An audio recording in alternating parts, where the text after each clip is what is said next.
বিসমিল্লাহির রহমানির রহিম আলহামদুলিল্লাহ রাব্বিল আলামিন ওয়াসসালাতু ওয়াসসালামু আলান নবিয়িল আমিন ওয়া আলা আলিহি ওয়া সাহবিহি আজমাইন আম্মা বা'দ। আওয়াজ একটু কমাও তো এটা।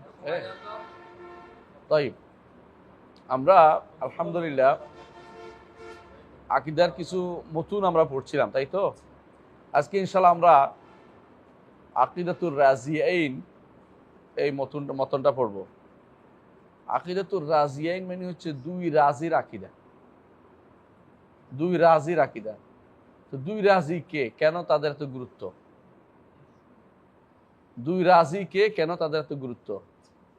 রাজি একজন হচ্ছে আবু হাতেম আর রাজি, আরেকজন হচ্ছে আবু যুরা আর রাজি। এই দুইজন মুহাদ্দিসদের মধ্যে সেরা এবং তাদের বক্তব্য গ্রহণযোগ্য হয়।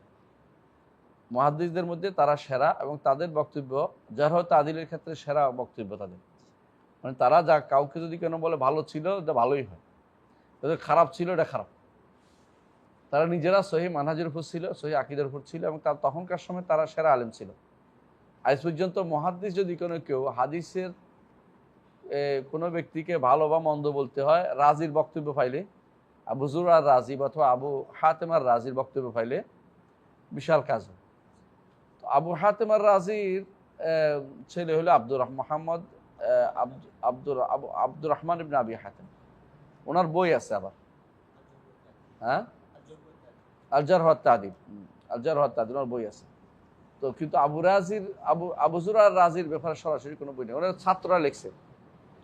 মদিনা ইউনিভার্সিটিতে আবু যুরার রাজির উপরে একটা থিসিস হয়েছে 3 খণ্ডে। আব্দুর রাহিম আল কাশকারি লিখছে, আব্দুর রাহিম আল কাশকারি। বইটা খুব অসাধারণ, মানে তার বিষয়ে তার কি লিখছে না লিখছে বিস্তারিত, কোথায় কি বক্তব্য আছে না আছে, কার ব্যাপারে কি বক্তব্য করেছে। আবু যুরার রাজি ও জুহুদু ফি উলুমিল হাদিস পড়া, এরকম সম্ভবত, অথবা ইলমুর রিজাল। এটা অসাধারণ বই।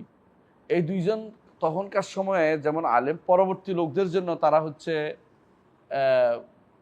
তাদেরকে বলা হয় যে মাইল ফলক। পরবর্তী লোকদের জন্য তারা মাইল ফলক। তো এই জন্য এই দুইজনের বক্তব্য, তারা যে যেমন আমরা আবু হানিফা রহমতুল্লাহ আলাইহিকে ভালোবাসি, মালিক, শাফি, আহমদ আমাদেরকে ভালোবাসি, কি জন্য? ফিকহের ক্ষেত্রে বা অন্যান্য মাসাইলের ক্ষেত্রে, শরিয়ার মাসাইলের ক্ষেত্রে, হাদিসের ক্ষেত্রে ওনাদের অবদানটা বেশি। এবং ওনারা হাদিসের ক্ষেত্রে অবদান এমনভাবে রাখছেন যে এরা অনেকটা, এদেরকে বাদ দিয়ে পার হতে পারবেন না কোনো ব্যক্তি।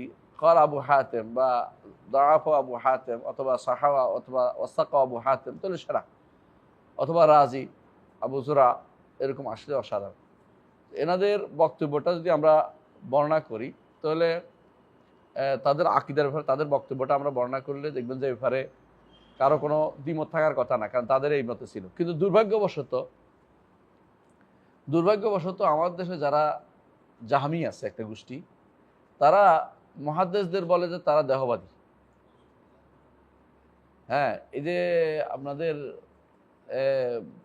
বেলাল বিন আলী বা তার আগে যারা ছিল, ওই যে কাউসারি, বিশেষ করে নাম কি, না ওই যে বাংলাদেশে কাউসারি, হ্যাঁ, বাংলাদেশে কাউসারি নামের পাশে কাউসারি লেখে একজনে, হ্যাঁ, এজাহারুল ইসলাম কাউসারি। এরা সরাসরি মুহাদ্দিসদেরকে কি বলে? দেহবাদী বলে। কারণ তারা কাউসারি বলতো। কাউসারি এমন অবস্থায় গেছে যে তিনি ইমাম ইবনে খুজাইমাকে পর্যন্ত দেহবাদী, মানে ইমামদের দেহবাদী বলে, মানে নিজেরা ভালো, ইমামরা দেহবাদী। নাউযুবিল্লাহ। মানে উল্টা, যারা সিফাত সাব্যস্ত দেহবাদী বলে। তো এদের ইমাম আবু হাতেম এবং আবু যুরা, ওনারা যে বক্তব্য দিয়েছেন, ওনাদের কিন্তু সরাসরি কোনো নিজেরা বই লেখেন নাই, তার ছাত্ররা লিখছে। তো এই বক্তব্য কোথায় আছে? আমাদের লাইব্রেরিতে আছে, দেখবেন, রসুল এতাকাদ আহলে সুন্নাহ ওয়াল জামাআহ, ইমাম লালাকাই রহমতুল্লাহ আলাইহি তাদের বক্তব্য নিয়ে এসেছেন, ইমাম জাহাবি এনেছেন, এবং অন্যান্য যারা বড় বড় লেখক আছে, সাবুনি, তারা এনেছেন। তো এরা যে ওদের বক্তব্যগুলো নিয়ে এসেছেন, তো ইমাম লালাকাই যে পুরোটা এনেছেন। ইমাম লালাকাইয়ের সৌন্দর্য হচ্ছে এটা, তিনি বহু গ্রন্থকে তার গ্রন্থ একটা বানিয়েছেন। এই জন্য যদি আপনি কোনোদিন যদি গ্রন্থগুলো হারিয়েও যায়, ওইটা হারাবে না, মানে মূল বইটা থাকবে। যেমন ধরেন হাদিসের ক্ষেত্রে অনেক গ্রন্থ পাওয়া যায়নি, কিন্তু তখন ছিল, হাদিস পাওয়া যায়, হাদিস বাদ যায় নাই, কোথায় ছিল? আত্রাফের মধ্যে। মিজি তার আত্রাফের মধ্যে এগুলো নিয়ে আসছে। পরবর্তীতে গ্রন্থ পাওয়া গেছে, দেখা গেছে হ্যাঁ মিজি আমানত রক্ষা করেছে। যেমন একটা সময় সুনাল কুবরাল নাসাই পাওয়া যায় না অনেক দীর্ঘ সময়। তো ওই সময় মানুষ সুনাল কুবরা কোত্থেকে পাইছে? আত্রাফ, মিজির আত্রাফ থেকে পাইছে। কারণ উনি তখন ছিল তার কাছে, তিনি এগুলি কি আত্রাফ বানিয়ে নিয়ে আসছে, যে যার কারণ নাসাই যে সমস্ত হাদিস নিয়ে আসছে, নাসাইয়ের অন্যান্য কিতাবের হাদিস নিয়ে আসছে। কিন্তু ওই সময়ও তিনি একটা কিতাব পুরোপুরি পান নাই, বোঝা গেল। সেটা হচ্ছে ইমাম সাঈদ ইবনে মনসুরের যে বইটা ছিল, মুসনাদ সাঈদ ইবনে মনসুর পুরোপুরি পান নাই। সুনান সাঈদ ইবনে মনসুর যেটা বলে, সুনান এই জন্য যতটুকু পাইছেন, এখন যেটুকু পাইছে এটুকুই তিনি আনতে পারছেন। বোঝা গেল যে এটা অনেক আগে হারাইছে, অথচ খুব বড় ছিল। সুনান সাঈদ ইবনে মনসুর অনেক বড় ছিল। আরও কিছু গ্রন্থের একটা অংশ পাওয়া যায় গেছে, একটা অংশ পাওয়া যায়নি, কিন্তু উনি কিন্তু পুরোটা যেটুকু পাইছে সেটুকু নিয়ে আসছে। আর যেগুলি পাওয়া যায় না এখন পর্যন্ত, এগুলি পাওয়া এখনই দুষ্কর হয়ে যাচ্ছে। একটা বিশাল সময় পর্যন্ত আপনারা জানেন যে ইমাম তাবারির তাফসির পাওয়া যায়নি। সেসব মানুষ কিসের উপর নির্ভর করতো জানেন? সেসব মানুষ সিউতির কিতাবের উপর নির্ভর করত। কারণ সিউতি পাইছিল তার ইয়ার মধ্যে, জাদু সিউতির যে আদদুরুল মনসুরের মধ্যে, এটার মধ্যে তিনি নিয়ে আসছিলেন। ওইটা থেকে মানুষ তখন উপকৃত হতো। মালিক আব্দুল আজিজ রহমতুল্লাহ আলাই, আল্লাহ তাকে দ্বীনের জন্য অনেক খেদমত করার তৌফিক দিয়েছেন। তিনি ঘোষণা করেছেন, পুরস্কার ঘোষণা করেছেন যে কোথায় পাওয়া যায়।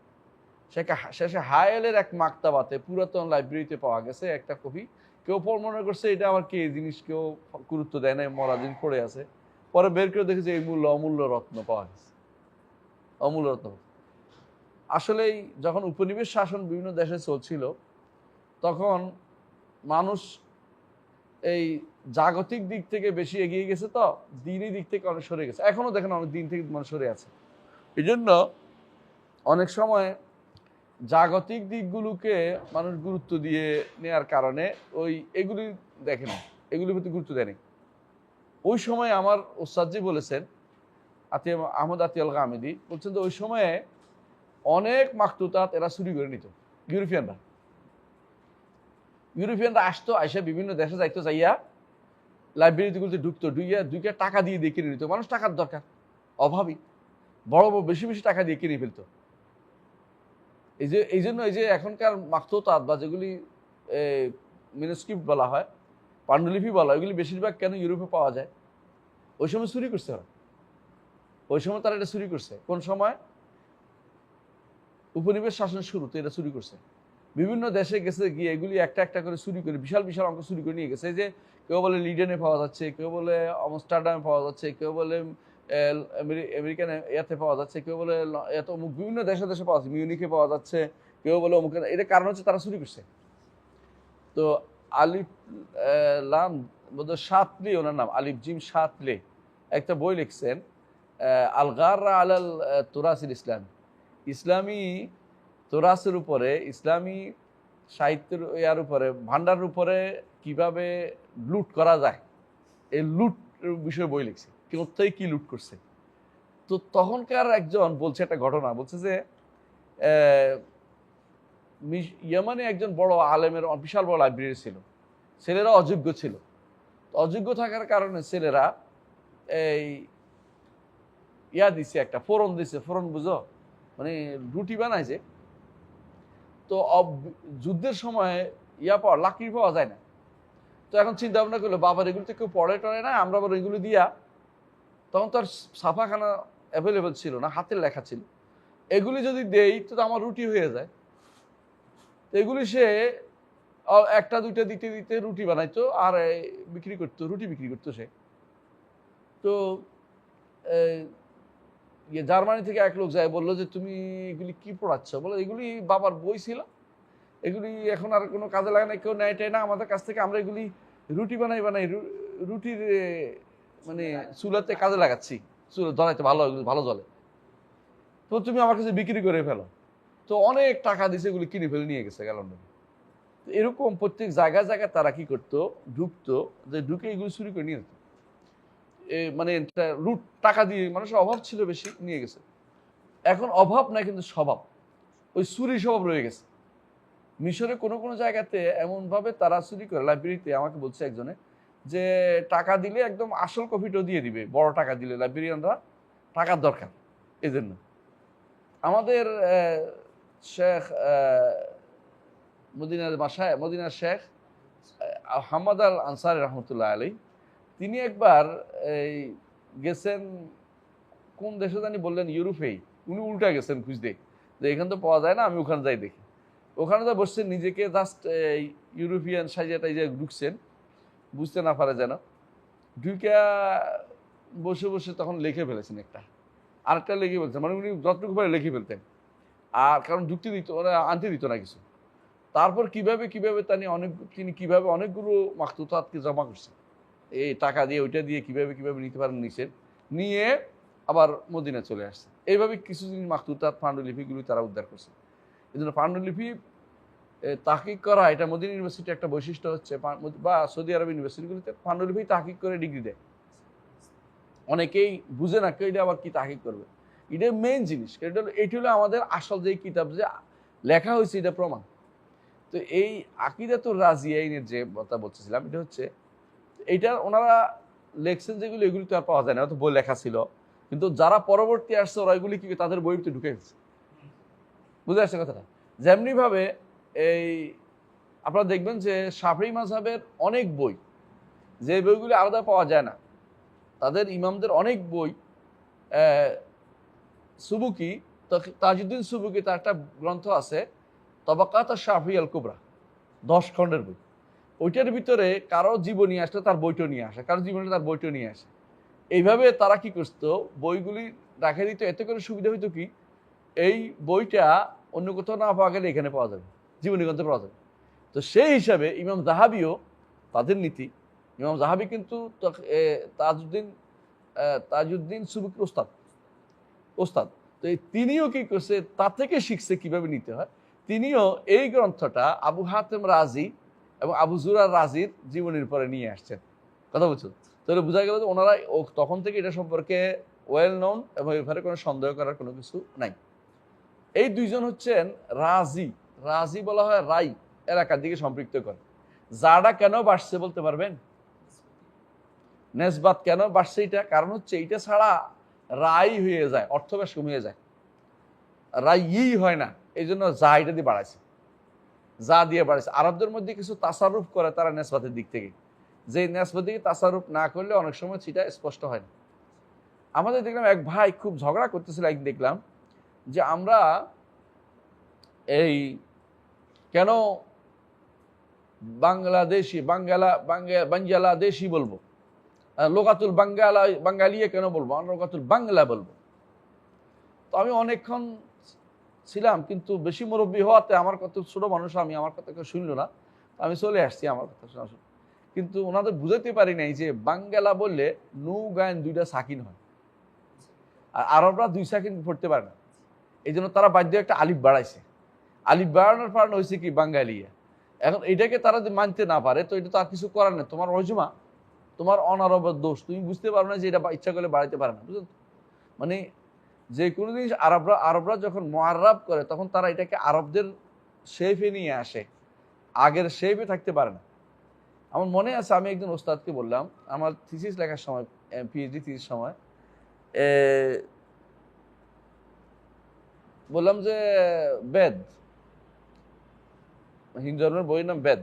তো আমি বললাম বেদ, বলছে মা ইয়াসলুহ মা'না হাযা, ইয়াও সাকিন দালও সাকিন, 2 সাকিন তুমি একসাথে করতে পারো না, তুমি আমাকে শুদ্ধটা বলো, আমি আরবি বানাই দিব। তো আমি বললাম বেদ, হ্যাঁ বেদ, বেদা কেন, একটা মত দিলাম, আরেকটা মত দিলাম, বেদা, তুমি বেদ করে 2 সাকিন দিবা, এটা আমাদের চলবে না। তারপর 3টে বদলাই দিচ্ছেন। তো এরকম উপনিষদ করলেও হবে না, কারণ সদ হলে তো 3 সাকিন একত্র হয়, শিন ওয়াও দাল, তাই না? সদ তাহলে সিন সুদ হইলে সুদ হয়ে যায়, আর তুমি 3টে সদ লিখছো, এটা হবে না। উবানিষাদা, ওগুলো কেন উস্তাদ করে না 2 সেকেন্ড একাত্তর করতে পারবে না, আমরা আমাদের মতো করে বদলাই ফেলবো, তুমি যতই এরকম দাও আমি আমার পড়ার সময় শুদ্ধ করে পড়বো, ভুল পড়বো না। তো এই জন্য এই রাজিটাও শব্দটাও কি হয়েছে, রাই ছিল, এটা দিকে নেসবত করে রাজি বানানো হয়েছে, কথা বুঝছো, জাটা বাড়ানো হয়েছে। এরকম অনেক জায়গাতে এরকম আরবরা কি করে শব্দ শব্দ নেসবাতের দিক দিয়ে শব্দ বাড়ায়, এটাকে কোনোভাবেই মানে দূষণীয় না, কারণ এটা তাদের নীতি, এটাই তারা এইভাবে বাড়ায়, এবং এটাকে ওদের ভাষা হিসাবে নিতে হবে, আমাদের আপনার ভাষাতে আরবি চলবে না। বাংলাদেশি এক ভাই খুব ভালো আরবি বই লিখছে, তো আমি আমার ছেলেকে দিলাম তো পড়ে দেখো, বলছে আরবি বই লিখছে ঠিক আছে, কিন্তু আরবদের বই হয়নি, মানে ওনার বই আরবি যেগুলি আছে এগুলি আরবরা ব্যবহার করে না, উনি ডিকশনারি দেখে দেখে লিখছে, হয়তো কোনো একটা কিছু শুনে শুনে লিখছে, কিন্তু এগুলি আরবদের ব্যবহার করে, আরবদের ব্যবহার করে আরবি লাগবে, কথা বলছি না। তুমি যদি ডিকশনারি মুখস্থ করো তা আরবি শিখতে পারবে না, যেমন তুমি যদি কোনো ইংরেজি ডিকশনারি মুখস্থ করো তুমি আরবি বলতে পারো, কথা এরকম না, আর ইংরেজি বলতে পারো এরকম না, ইংরেজি বলতে হলে ইংরেজি সল যেটা প্রচলিত নিয়মে যাইতে হইব। আমার এক বন্ধু ছিল নাইজেরিয়ান, তাকে আমি দিলাম একবার বইটা গসপেল অফ বার্নাবাস দিলাম, সে এর উপর লিখবে, তো কতক্ষণ পরে বলতেছে এই ইংরেজি এখন আর নাই, এই ইংরেজি যদি কেউ পড়ে বলবো যে এটা আমি পড়তে পারবো না, কারণ এটা কঠিন ইংরেজিটা আগে ছিল, পরিবর্তন হয়ে গেছে, সুতরাং আগের ইংরেজি এখন আর নতুন করে তুমি ব্যবহার করে, এটা আমার পুরাতন ইংরেজি, কারণ এটা আরবিটা পড়ি আমি, এটা আবার আরবি অনুবাদ হয়েছে। তো সেই হিসেবে আমরা বলতেছি এটাই যে রাজি রাই ছিল, রাই, বর্তমান রাই কোথায়, রাই কোথায় কে বলতে পারে? না না না, বর্তমান তেহরানের নাম ছিল রাই, তেহরানের একটা এলাকার নাম ছিল, পরবর্তীতে তেহরান নগরীটা প্রতিষ্ঠা করছে আব্বাসীরা, নাম দিয়েছিল তারা মোহাম্মদিয়া, বুঝছো? তো তারা তেহরান হওয়াটা ছিল না, ছিল তিরান, তিরান ছিল, তুরান, তিরান, তিরান ছিল এটা নাম, আর তুরান বলতো তখন তুরস্ককে, তো তিরান ছিল এটা নাম, আর মোহাম্মদিয়া এটা নাম দিয়েছিল আব্বাসীয়রা, আব্বাসীয়দের যে কোনো কাজকে শিয়ারা কি করে লুকানোর চেষ্টা করে। তো ওই বর্তমান এই তিরান যে এটা শহরের তিরান, এটা ছিল মূলত রাই শহরের একটা অংশ, রাইয়ের একটা অংশ, রাইটা হচ্ছে মূল তেহরান, যে তেহরান এখন রাজধানী কয়, এটা ছিল আগের রাই। এই রাই শহর হাজার হাজার লাখ লাখ আলিমের জন্ম দিছে, সুন্নি আলিম, শিয়া ছিলই না, অথচ এখন শিয়াদের মূল কেন্দ্র হচ্ছে তেহরান। কেন হয়েছে? কারণ জোর করে সাফাবি, ইসমাইল সাফাবি নামক এক ব্যক্তি সেই জায়গা দখল, সে মূলত সুন্নি সুফি ছিল, সুন্নি সুফি ছিল, সে যখন এই জায়গা দখল করছে তারপর সে, ইতিহাস কিন্তু করুন, তারপর সে দেখছে যে তারে সুন্নিরা মানে না, কারণ এত কঠিন সুফি যে, মানে অনেকটা বলতে পারো সে বাতিনি সুফির মতো, তখন সে শিয়াদের কাছে ভালোই তার পাইছে, কিন্তু শিয়া বেশি নাই, তখন সে সম্ভবত কি কাকার না কোকার একে নিয়ে আসছে, লেবানন থেকে নিয়ে আসছে, হাওলাত করে নিয়ে আসছে, একজন আলেম নিয়ে আসছে, আইনা তারে দিয়ে এলাকার পর এলাকা মানুষদেরকে শিয়া হইতে বাধ্য করছে, অথচ তাদের পুরুষ ইসমাইল সাফাবি শিয়া ছিল না, সুন্নি সুফি ছিল। এই জায়গাতে এসে সুফিবাদ এবং শিয়াবাদ একসাথে হয়েছে, এই জন্য যেখানে যেখানে দেখবে যে সুফিবাদ শিয়া প্রায় কাছাকাছি সব জায়গাতে হইতে হয়, কারণ তারা এই কিছু জায়গাতে মিল আছে, প্রচুর জায়গাতে মিল আছে, তাহলে আবেগ জায়গাটা, শিয়ারাও চলে আবেগে, সুফিবাদও আবেগে চলে, আবেগে ভাসে, তাদের কাছে কোরআন সুন্নাহর চেয়ে আবেগের মূল্য অনেক বেশি। এই জন্য এই রাজি যে বর্তমান এলাকা, এটা হচ্ছে কোনটা, তেহরানের একটা এলাকা, তেহরান একটা এলাকা, তারা নিজেরাও এটার এই এলাকার নাম দেয়, তারা নিজেরা বলে শহরে রাই, শহরে রাই বলে। তো ওই এলাকা শহরে রাই মানে শহর বলে, শহর ইরানের শহর মানে মদিনা, ইরানি শহর মানে মদিনা, যেমন বুলন্দ শাহরি, উর্দুতেও এটা বলে মদিনা, শহর মানে মদিনা বলে। তো এই রাজি যে আকিদা পোষণ করতো, এইটাকে বলা হচ্ছে আকিদাতু রাজিয়াইন, এটা আমরা পড়বো তার ইমাম দ্বিতীয় যে রাজি, এটা হচ্ছে আবু হাতিম রাজি, তার সন্তান থেকে শুনবো ইনশাআল্লাহ। আবু মোহাম্মদ আব্দুর রহমান ইবনে আবি হাতিম রাজি, তিনি এই বর্ণনাটা দিয়েছেন, তার সন্তান থেকে বর্ণনা দিচ্ছেন, এটা আমরা একটু শুনি। জি বলেন।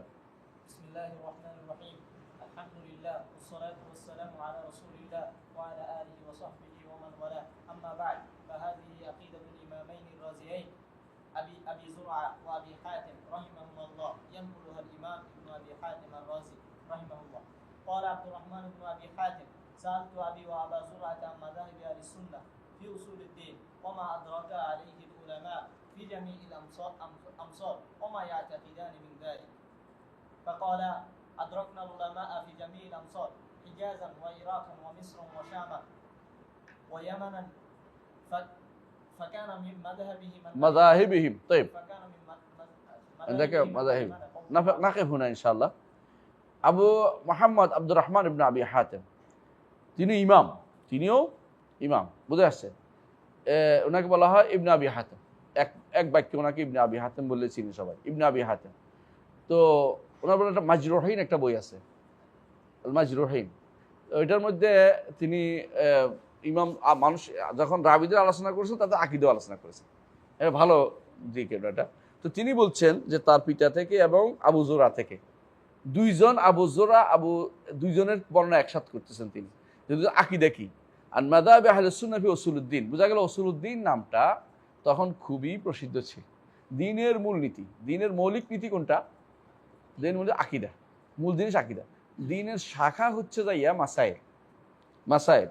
তো উসুলুদ্দিন নামটা আমরা বলেছিলাম যে আকিদার অনেকগুলো নামের মধ্যে, মৌলিক নামের মধ্যে যেই নামগুলো কোনো বিতর্কবিহীন, সেগুলি কি কি ছিল? তাওহীদ, সুন্নাহ, ঈমান, আরেকটা কি? চারটা হবে। তাওহীদ, সুন্নাহ, তারপরে ঈমান, তারপরে আরেকটা কি? তাওহীদ, সুন্নাহ, ঈমান, তাই তো? আচ্ছা, বাকিটা পরে মনে আসবো বলবো ইনশাল্লাহ। আরেকটা হইলো আরেকটা নামও ব্যবহার হয়, শরিয়া। আহসানতা, শরিয়া। এই চারটা নাম খুবই তখনকার সময় খুবই নাম পেয়েছে এটাতে। আর যেই দুইটা নাম কমন, এটা বেদাতি ব্যবহার করছে, আহলে সুন্নাহ ওয়াল জামাত ব্যবহার করছে। এটা কি? একটা হলো আকীদা, একটা কি? উসুলুদ্দিন। এই দুইটা নাম একবার প্রচুর পরিমাণে সবাই ব্যবহার করছে তখনকার সময়, এখন যারা এখন বলে যে আকিদা কি জিনিস, তারা জাহেল। যে বলে কিছু জানি না, সে জানি না বলবে, কি জিনিস জিজ্ঞাসা করতে অর্থ নেই। এটা হলো তাজাহুল আরেফা না বলে উর্দুতে, ফার্সিতে, না জেনে না জানার ভান করা। শুধু এলমে অথবা জানেই না অথবা না জানার ভান করা, দুটো একটা। যারা জানে না এরা হলো এই যে এই বিভিন্ন রকমের দলীয় লোকেরা, যারা আকিদা জানে না, উল্টাপাল্টা কথাবার্তা বলে, তারা বলে জানেই না, তারা শিখে নেই, জাহেল। আর যারা বিভিন্ন এই মাযহাবের লোক, পড়ালেখা করা লোক, তারা যে বলে যে আকিদা কি জিনিস জানি না, বুঝতে হবে, তারা ইচ্ছা করে না জানার ভান করতেছে। আর না জানার ভান করলেই যে এটা বাদ পড়ে যাচ্ছে না, এটা তো বাস্তব। তো এই জন্য তখনকার সময় দুইটা নাম খুব প্রসিদ্ধ ছিল, একটা হলো উসুলুদ্দিন, একটা হলো আকিদা। এই দুই নাম খুব প্রসিদ্ধ ছিল। এই জন্য এখানে দেখছেন, এখানে শুরু করছে যে আহলুস সুন্নাহ ওয়াল জামাত উসুলুদ্দিনে কি নীতি পোষণ করেন, উসুলুদ্দিন। এই জন্য ইবান আন উসুলুদ্দিয়ানা কে লিখছে? এটা ইমাম আশআরী। আবার দেখবেন উসুলুদ্দিন নামে ইমাম আব্দুল কাদের আবু মনসুর আল বাগদাদি তিনিও লিখছেন, অথচ তিনি আশআরী। হ্যাঁ, আর ইমাম আশআরী রহমতুল্লাহ আলাইহি তিনি তো আহলুস সুন্নাহ ওয়াল জামাতের ইমাম।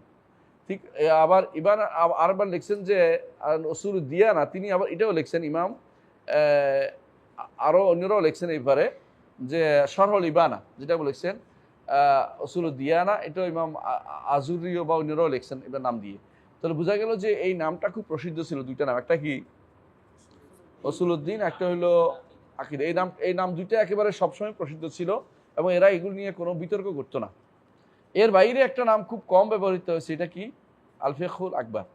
এটা প্রথমেই ছিল, পরে এটা আর খুব বেশি ব্যবহৃত হয়নি, খুব বেশি ব্যবহৃত হয়নি। তো এই নামগুলো আমরা আগে আলোচনা করেছি, এই জন্য এখন লম্বা করতে চাই না আলোচনা। তো তিনি বলতেছেন যে আমি আমার পিতাকে এবং আবু যুরআকে জিজ্ঞাসা করেছি, আবু যুরআ রাদিয়াল্লাহু আনহু তাদের জন্য দোয়া করেছেন, দুজনকে জিজ্ঞাসা করেছি যে উসুলুদ্দিনের ব্যাপারে আহলুস সুন্নাহ ওয়াল জামাত কি মতামত দেয়, মাযহাব ব্যক্তিদের মত দেয়া, মতাদর্শ, তাদের কি মতাদর্শ। উসুলুদ্দিন বুঝছেন তো, মানে আকিদারই আরেকটা নাম। তাইব ওয়ামা আদরাকা আলাইহিল উলামা ফি জামিল আমসার, এবং তাদেরকে জিজ্ঞাসা করেছি যে আলেমদেরকে আপনারা বিভিন্ন শহরে কি আকীদার উপর পেয়েছেন, তারা কি মত পোষণ করতো সেটা আমরা পেয়েছেন। তো সেই হিসাবে কারণ কি আলেমদের বলছে কেন দলিল শুধু আপনি পোষণ করলে হবে না, আপনারা তো দুনিয়া সফর করছেন কি নিয়া, আপনারা দুনিয়া সফর করেছেন, আপনারা দুনিয়া সফর করেছেন হাদিসের জন্য, এবং অনেক মানুষের সাক্ষাৎ পেয়েছেন, সাক্ষাৎ পেয়েছেন।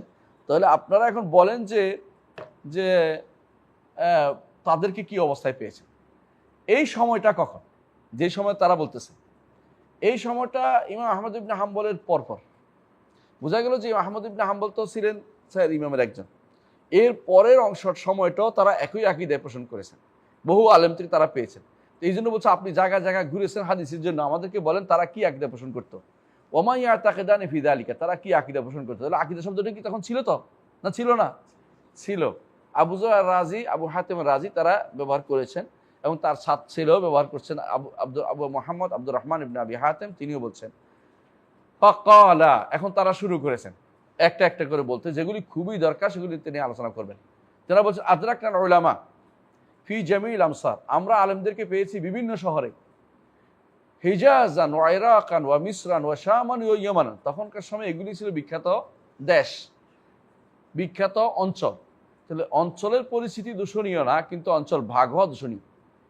ইসলামে তখন যদি কোনো এরকম ভাগ হয়ে যেত তাহলে আবু যুর আর বের হইতো না।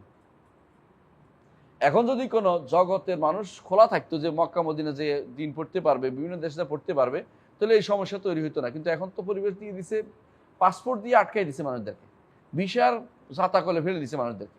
মানুষ দিন শিখতে পারে না, শুধুমাত্র গেলে কাজের জন্য যেতে পারে, টাকা নিয়ে আসতে পারে, কিন্তু দিন নিয়ে আসতে পারে না, এমন অবস্থা তৈরি হয়েছে। এটা ভয়াবহ একটি বিপর্যয়, আলেম দেশের মানুষের জন্য বিপর্যয় এটা একটা। এটা ইউরোপিয়ানরা দেখেন, তাদের একটা বিষয় হলে একটা দেশে তারা 24টা দেশে ঘুরতে পারে একসাথে। আর আমাদের দেশগুলো, মুসলিম দেশগুলোতে একে অপরের দেশে যাইতে হলে বহু কাঠখড় পড়াইতে হয়। এগুলি উপনিবেশ শাসনের বাকি অংশ, এগুলি থেকে মুসলিমদের বেরিয়ে আসা উচিত। কারণ এই কাজগুলি কোনোদিনই মুসলিমদের হইতে পারে না। মুসলিম এক দেশ হইতে হবে, পরিচালক ভিন্ন থাকতে পারে, কিন্তু যাওয়া আসার জন্য বাধা এটা কমানো যাইতে পারে। এটা তখনও ছিল পরিচালক, অঞ্চলভিত্তিক কি ছিল, পরিচালক ছিল, কিন্তু কেউ কারো দেশে বাধা দিত না। আফ্রিকাতে এখনো সেটা আছে। আফ্রিকাতে কেউ যদি কোনো ধরেন সে ফোল্লাতা হয়, তো ফোল্লাতা হয়তো 13টা দেশে আছে, 13টা দেশে ঘুরে আসবে সে। যদি সে হাউসে হয় তো 3-4টা দেশে আছে, তারা এই মাঝখানে ঘুরে বেড়াবে, কেউ তারা বাধা দিতে পারবে না। কারণ বলবো যে আমার বাবা এখানে, মা এখানে, এরকম আমার আত্মীয় ওখানে আছে, এরকম তারা যাইতে পারে এখনো। কিন্তু শুধু এটা সবচেয়ে বেশি সমস্যা হচ্ছে এশিয়াতে এই সমস্যাটা প্রবল আকার ধারণ করেছে। আফ্রিকাতেও তেমন সমস্যা হয়নি, ইউরোপও বা আমেরিকাতেও তেমন সমস্যা হয় না। সব বড় সমস্যা এটা ইউরোপ এশিয়ার উপর দিয়ে ফেলাই দিচ্ছে সবটা, এই সমস্যাটা। এর কারণে আমাদের ছেলেরা পড়তেও যেতে পারে না অনেক সময়, আর দিন শিক্ষার ক্ষেত্রে তাদের মধ্যে একটা বড় ধরনের অনীহা প্রকাশ হয়। তারা যে রাষ্ট্রগুলি চাচ্ছে টাকা রোজগার, মানুষ খায়ে বাসুক মরে যাক, আমাদের খেদমত করুক, এটা চাচ্ছে। দিনের খেদমতের জন্য কেউ তৈরি হচ্ছে না। যাক আলাকুল্লাহ, যেটা বললাম যে তখনকার সময় বিখ্যাত জায়গা ছিল হেজাজ। হেজাজ বলতে কি বোঝাইতো? Mecca Medina. ইরাক, ইরাক এখনো ইরাক, তবে ইরাকের একটা অংশ, ইরাকের একটা অংশ এখনো ইরানের ভিতরে। এটা হলো আহওয়াজ, আহওয়াজ যে এলাকাটা, এটা ইরাকের ভিতরে ঢুকে রয়েছে। আরেকটা হলো মিশর, তখনও মিশর নামে ছিল। আর শাম বলতে তখন বুঝাইতো সিরিয়া, লেবানন, জর্দান এবং ফিলিস্তিন, এই সবগুলি ছিল শাম, তখনকার দিনের শাম। তো এই জন্য শাম এখন 4 ভাগে বিভক্ত হয়েছে। আর ইয়েমেন তখনকার দিনে, ইয়েমেন বলতে বর্তমান ইয়েমেনের 2টা অংশই এটার সাথে সম্পৃক্ত ছিল। এই সবগুলি তারা তখন ঘুরে বেড়াতো এবং আকীদা জানতো, এবং আকীদা না নিয়ে কোনো হাদিস নিত না, আকীদা না নিয়ে কোনো হাদিস নিত না। একটু পরে আমি বলবো সেটা। দেখেন, ফাকান মাযাহিব, তাদের কি মাযহাব ছিল, কি মত ছিল। এই মাযহাব বলতে ফিকহি মাযহাব না, তাদের মত কি ছিল এটা বলা হচ্ছে। তারা বলতো কি আল ঈমানু কাউলুন ওয়া আমালুন ইয়াজিদু ওয়া ইয়ানকুস। ঈমান কথা ও কাজের নাম। কথা কয়টা? 2টা। আমল কয়টা? 3টা। এটা মুখস্থ রাখতে হবে। কথা কয়টা? 2টা। কি কি কথা? কাউলুল কলবি ও কাউলুল লিসান। কাউলুল কলব হচ্ছে আকীদা, মানে যেটাকে বলে তাসদীকুল জিনান, আর কাউলুল লিসান হচ্ছে ঘোষণা, এক মনে মনে মনে স্বীকৃতি, মানে কাউলুল লিসান। আর যেটা আমলুল লিসান হচ্ছে আজকারগুলো, আজকারগুলো। আর আমলুল লিসানের মধ্যে আছে আবার আমরুল মারুফ নাহি আনিল মুনকার, এই জাতীয়গুলো। আর যেগুলো আমলুল কলব হচ্ছে খাউফ, রাজা, তাওয়াক্কুল, ইনাবা, এগুলি সব হচ্ছে কি আমলুল কলব, আমলুল কলব। তাহলে কাউল দুইটা, আমল তিনটা, আমল তিনটা। এর চেয়ে একটা যদি কেউ না মানে তো সেই ব্যক্তি আহলুস সুন্নাহ ওয়াল জামাতের অন্তর্ভুক্ত না। এই জায়গাতেই প্রথম এসে আশারি মাতুরিদিরা আহলুস সুন্নাহ ওয়াল জামাতের বাইরে চলে গেছে। এই জন্য ইমাম বুখারী বলছেন, আমি 1000 মুহাদ্দিস থেকে হাদিস নিয়েছি, কিন্তু যে ইমানকে যে ব্যক্তি কাউলুন ও আমল বলবে না, তার থেকে হাদিস নিন। কারণ সে প্রথম ইটেই ভুল করেছে, প্রথম জায়গাতেই ভুল করেছে। আর যে ব্যক্তি প্রথমে ভুল করে তাকে আর সোজা করা যায় না। এই জন্য তিনি তাদের থেকে হাদিস নিতেন না। অর্থাৎ আকিদার ক্ষেত্রে মেইন প্রবলেম হচ্ছে ইমান, আকিদাকে ইমান এবং কথা এবং ইমানকে কথা এবং কাজ না বললে সে ব্যক্তি বিশুদ্ধ আকিদার অধিকারী না। এই জন্য আশারি মাতুরিদীরা বিশুদ্ধ আকিদার অধিকারী হইতে পারে নাই। কথা বুঝতে পারছি। আর একটা হচ্ছে ইয়াজিদু ওয়া ইয়ানকুস, কোরআনে আল্লাহ বলছে বাড়ে, হাদিসে রাসূল বলছে কমে। আর যারা বলবে বাড়ে না কমে না, তারা সরাসরি কোরআন সুন্নাহর বিরোধিতা করতেছে, কোনো কারণ নাই। শুধু তারা কেন বিরোধিতা করে এটা বলেন তো, কেন বিরোধিতা করে? না, মূল কারণ কি? এটা তো হচ্ছে ব্যাখ্যা। মূল কারণ হচ্ছে ইমানটাকে তারা মনে করছে একক জিনিস। ইমান একক জিনিস না, ইমান হচ্ছে ব্যাপক জিনিস। অনেক জিনিস দিয়ে ইমান হয়, যেমন কুফরও অনেক জিনিস দিয়া হয়। এই যতক্ষণ পর্যন্ত এইটা না মানবে ততক্ষণ পর্যন্ত কেউ ইমানদার হইতে পারবে না। মূল সমস্যা হচ্ছে এটাই যে ইমানকে তারা বাসিত বলছে, অথচ ইমান বাসিত বলতে কোনো জিনিস পৃথিবীতে নাই, বাসিত বলতে কিছুই নেই। এগুলি হচ্ছে বাসিত ধারণার ভিতরে আসে, বাসিত কোনো কিছু নেই। কোনো কিছু একসাথ হলেই সেটা দৃশ্যমান হয়। তো ইমান এককভাবে কোন জিনিসের নাম, এককভাবে কোনো জিনিসের নাম নয়, অনেকগুলো জিনিসের একসাথ করে সেটাকে ইমান বলা হয়। কথা বুঝছেন? এই জন্য রাসূলুল্লাহ সাল্লাল্লাহু আলাইহি ওয়াসাল্লাম কি বলেছেন, আল ইমানু বিদউন ওয়া সাবউনা শুবা, ইমানের রয়েছে 70 শাখা। যে জিনিস শাখা বিশিষ্ট সেটা একক হয় না, এটা কি হয়? ব্যাপক হয়। যে জিনিসের শাখা আছে এটা একক হয় না, ব্যাপক হয়। ইমানের শাখা বলছে রাসূল, আলা বলছে, আদনা বলছে, মাঝামাঝি বলছে, তিনটেই বলছে। আলা বলছে কি? লা ইলাহা ইল্লাল্লাহ। লা ইলাহা ইল্লাল্লাহ একদিকে কাউল, একদিকে আমল। কাউলুল লিসান, আমলুল লিসান। লা ইলাহা ইল্লাল্লাহ আবার আমল, এটা আবার কাউলুল কলব, এটা আবার কাউলুল কলব। আদনাহা ইমাতাতুল আদা আনিত তারিক, রাস্তা থেকে কষ্টদায়ক জিনিস দূর করা, এটা হচ্ছে আমল। আরেকটা হচ্ছে আল হায়াউ শুরবাতু মিনাল ঈমান, এটা হচ্ছে অন্তরের আমল, এটা হচ্ছে অন্তরের আমল। হায়া শুরবাতু মিনাল ঈমান, অন্তরের আমল। এখন অন্তরের আমলটা নষ্ট করার জন্য নারীদেরকে প্রগলভা বানানো হয়েছে।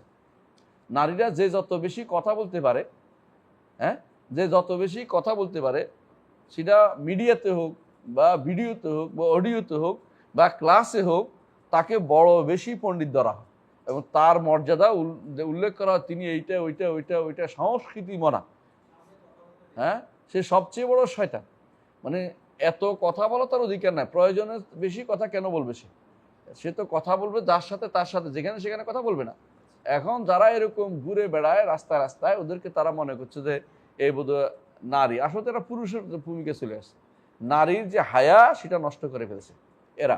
আল হায়াও শুরবাতু মিনাল ঈমান, হায়া নারীরও দরকার, পুরুষেরও দরকার। আর হায়া জিনিসটা, লজ্জা জিনিসটা না থাকে, রাসূলুল্লাহ সাল্লাল্লাহু আলাইহি ওয়াসাল্লাম বলেছেন মানুষ যে জিনিসটা পেয়েছে পূর্ববর্তী জাতির থেকে, যেটা পূর্ববর্তী সবচেয়ে উত্তম কথার মধ্যে একটা, এটা ইজা লাম তাস্তাহি ফাসনা মা শি'ত, যখন তোমার লজ্জা থাকবে না তখন যা ইচ্ছা তা করতে পারবে। মোদের লজ্জা নেই। এখনকার যারা কাজ করে বিভিন্ন কিছু রাজনীতিবিদরা, এদের লজ্জা নেই, নির্লজ্জ বেশিরভাগ রাজনীতি।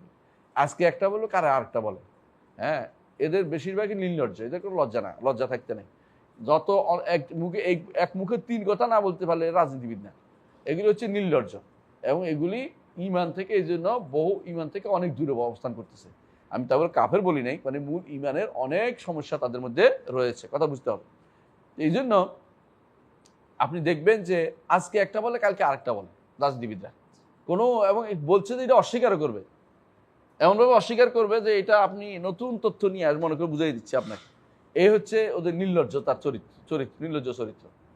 ইমানু কাউলুন ওয়া আমালুন ইয়াজিদু ওয়া ইয়ানকুস। এ ব্যাপারে আমরা এর আগে আপনাদেরকে অনেক দলিল শুনিয়েছি। এই দলিল শোনার দরকার আছে নাই? ইয়াজিদ অর্থ কি? বাড়ে। কিভাবে বাড়ে? আল্লাহ কোরআনে বলছে যে লিয়াজদাদ আল্লাযিনা আমানু ঈমানা।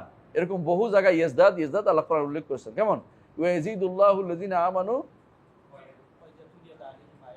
জাদাতুহুম, না ওয়া ইয়াজিদুল্লাহু আল্লাযিনা ইহতাদাউ হুদান, ওয়া ইয়াজিদুল্লাহু আল্লাযিনা ইহতাদাউ হুদান। এটা হচ্ছে ঈমান আল্লাহ বাড়িয়ে দেন। ঠিক যত বেশি আপনি সালাত আদায় করবেন, যত বেশি আল্লাহর দ্বীন চর্চা করবেন, তত ঈমান বাড়বে। আর যত বেশি দ্বীন থেকে দূরে থাকবেন, ঈমান কমবে। এটা স্বাভাবিক জিনিস। এইটা যদি প্রথম কথা হচ্ছে, এটা এখানেই কি করছে, অনেক একটা গোষ্ঠী হেরে গেছে। আপনারা জানেন যে ঈমানকে যারা কাউলুন ও আমলুন বলে, হ্যাঁ, এরা কারা? সালবে সালেহ। আর কারা বলে? আর দুইটা গোষ্ঠী বলে। হ্যাঁ, কে? না, ঈমানকে যারা আর দুইটা গোষ্ঠী বলে, একটা হচ্ছে খাওয়ারিজ, আহসানতা। আল ঈমানু, এটার মধ্যে মানুষ দুই ভাগে বিভক্ত, তাই না? একটা হলো ঈমান বাসিত, তাই না? আরটা কি বলে? মুরাক্কাব। মুরাক্কাব কারা বলছে? আহলুস সুন্নাহ। আর কারা বলছে? এদের মধ্যে কি পার্থক্য? এদের মধ্যে এদের নিকট সবগুলি এক সমান।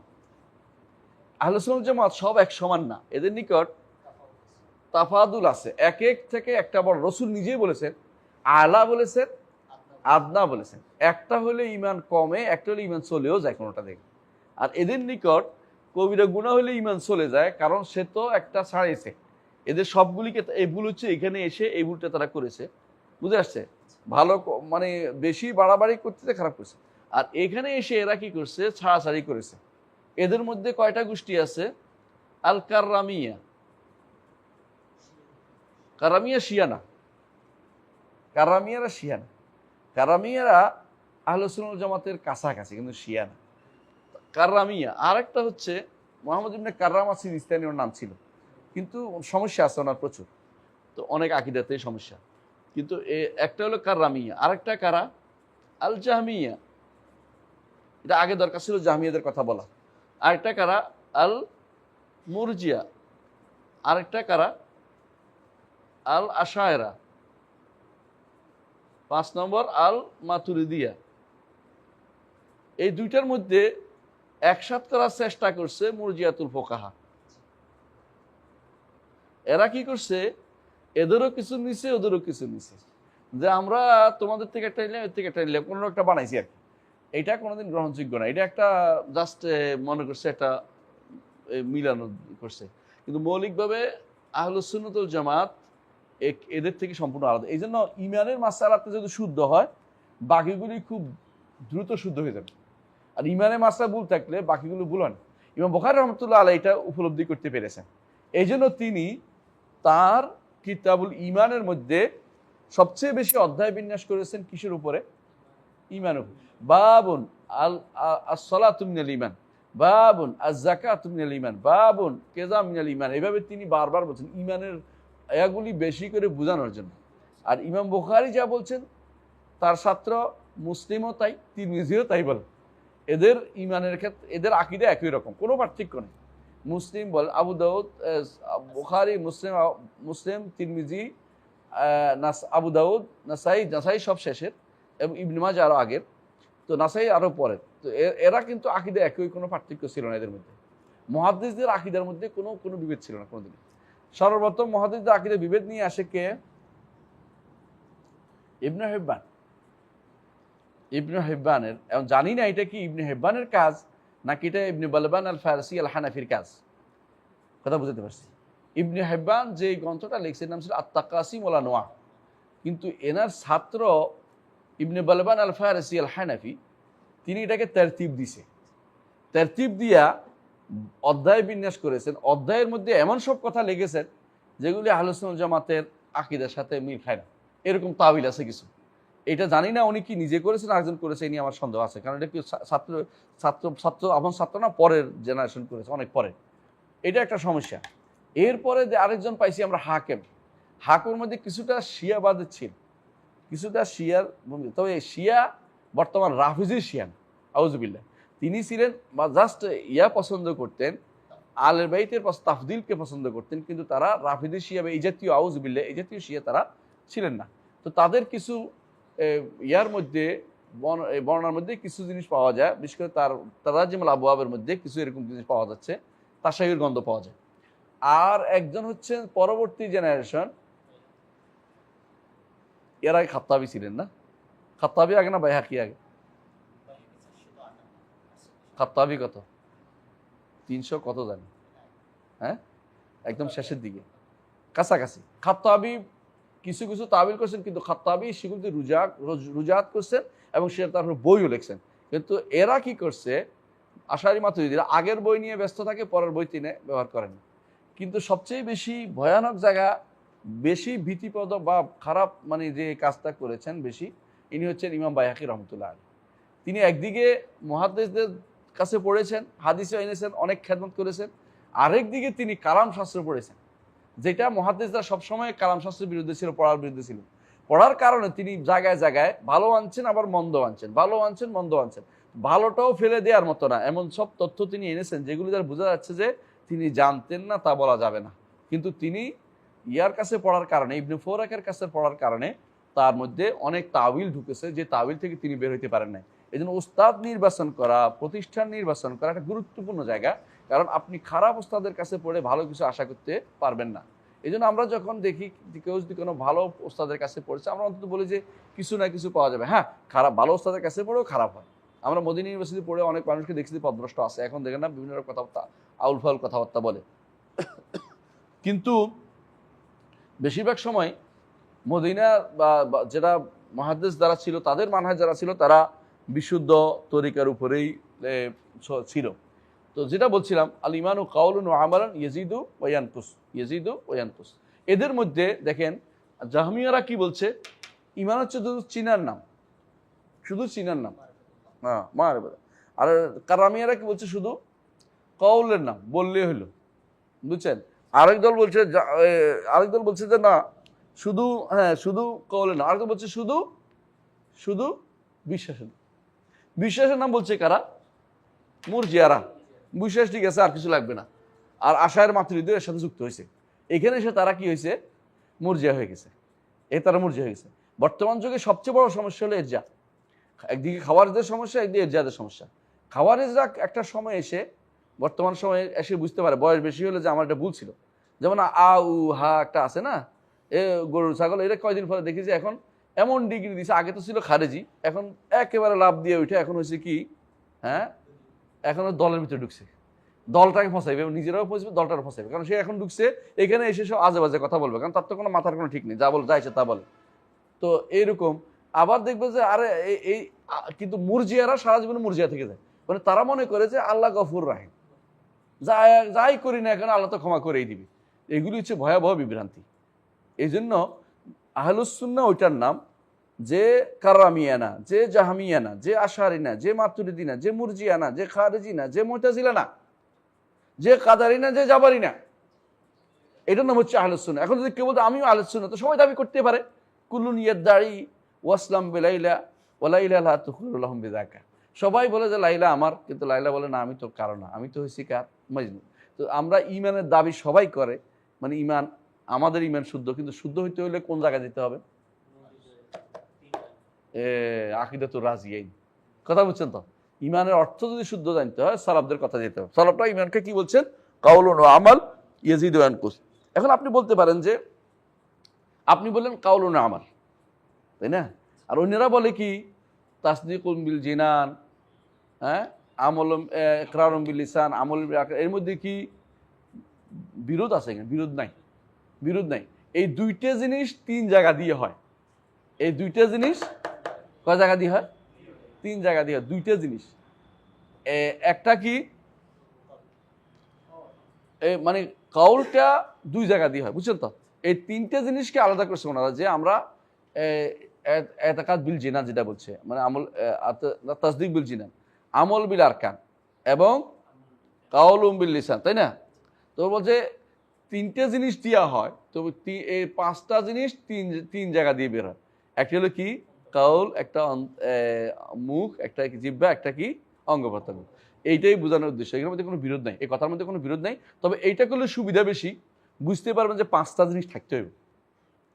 ইমান হলে কোনো কিছু বাদ যায় না, সবটাই আছে এই কথা বললে। আর ওইটা বললে স্পষ্ট হয় না, এই জন্য আমরা সালাফদের এই বক্তব্যটা বেশি গ্রহণ করি। পরবর্তীতে যারা গ্রহণ করছে তাসদিক বলছে না, এগুলো আমাকে বিরোধিতা করছে না, কিন্তু এটা স্পষ্ট হয় না। স্পষ্ট না করা পর্যন্ত আকিদা বলতে হবে। আকিদা ধামাচাপা দেওয়া যায় না, কোনো রকম দিন যাওয়ার কোনো আকিদা না, আকিদা স্পষ্ট করার জিনিস। কথা বুঝতে পারছি? জি, তাহলে একটা জিনিস আমরা জানলাম। পরবর্তী বলছে কি ওয়াল কোরআনু, والقرآن كلام الله غير مخلوق না মুনাজ্জালুন নাই, আমার এখানে আছে غير مخلوق بجميع আল কোরআনু কালামুল্লাহি মুনাজ্জালুন গায়রু মাখলুকিন বিজামিই জিহাতি, তাই না?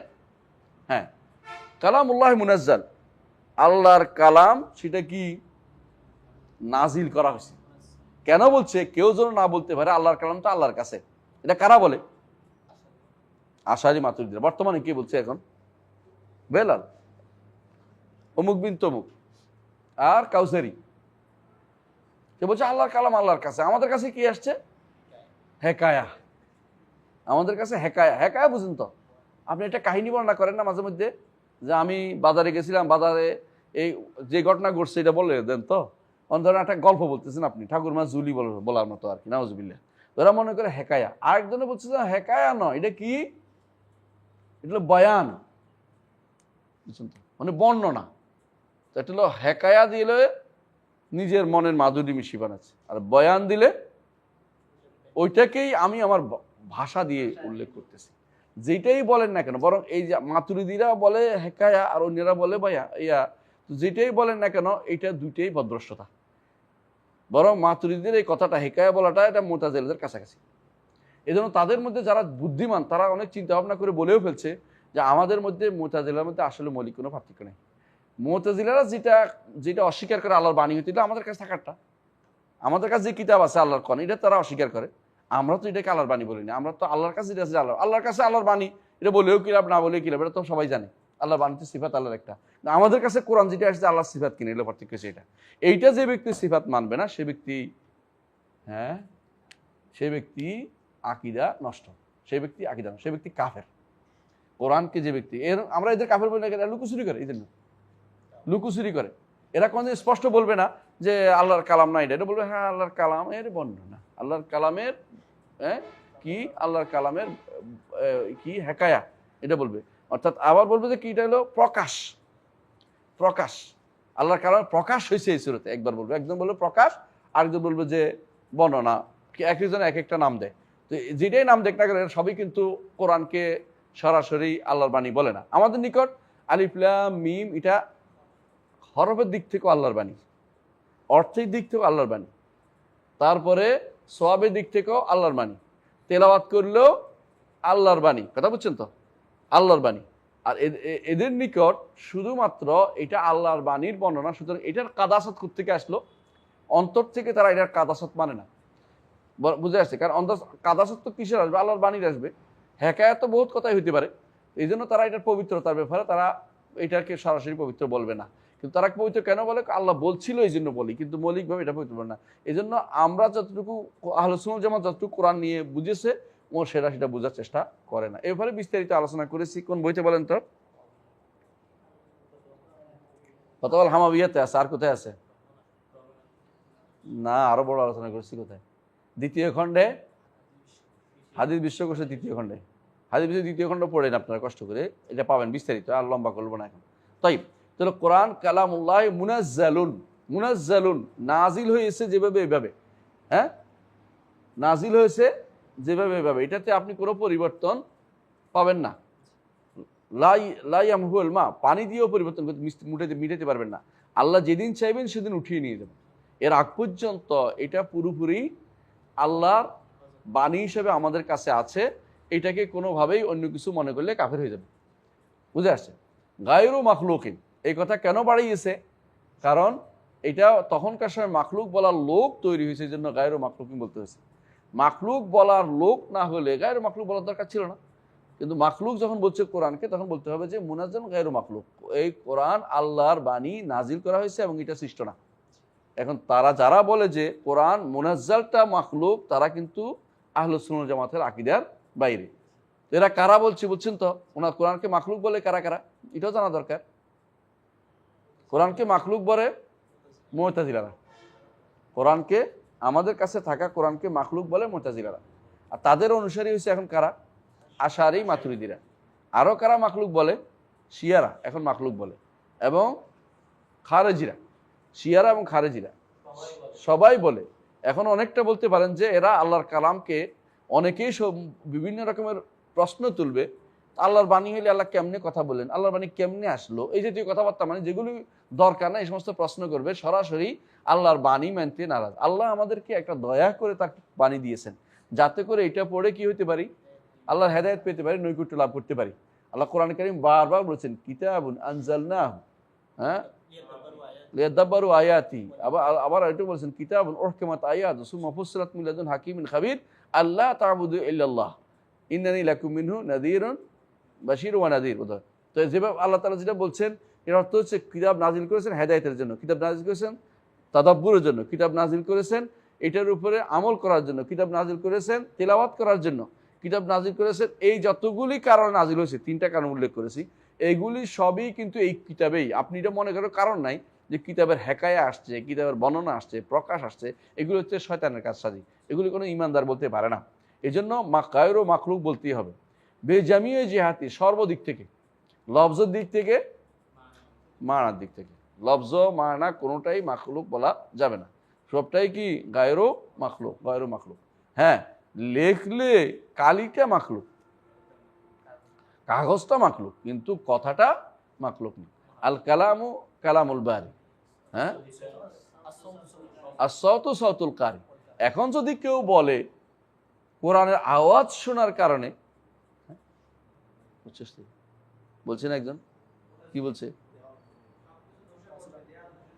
দেয়াল দেশে পড়ে যাবে। কোন দেয়াল দেশে পড়ে যাবে? হ্যাঁ, কনস্টান্টিনোপলের দেয়াল ধসে যাবে। কেন?